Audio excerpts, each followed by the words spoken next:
Magandang oras po sa mga kapwa ko OFW saang sulok man ng mundo. So, blessed Sunday po sa ating lahat. Gusto ko lang pong i-share yung isa sa mga dahilan kung bakit may mga prayers tayo na hindi nasasagot.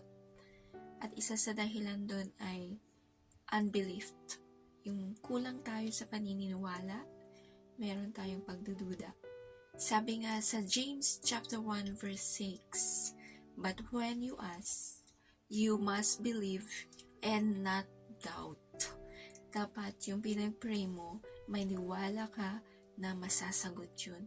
You must possess an expectant heart na yung prayer mo ay masasagot at sasagutin ni Lord. Yun po ang isang dahilan kung bakit hindi nasasagot yung panalangin natin.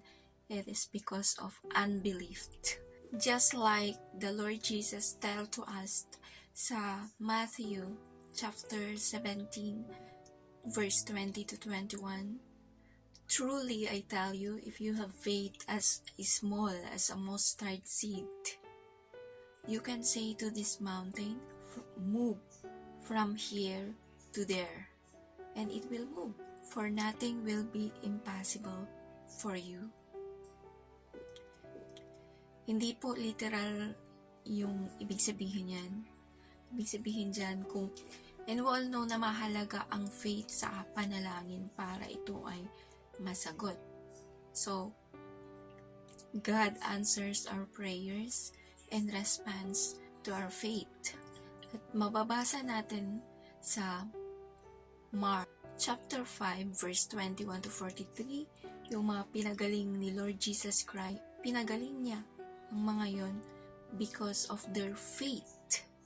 Kagaya nung the bleeding woman, diba 12 years siyang dinudugo, and because of her faith, she was healed.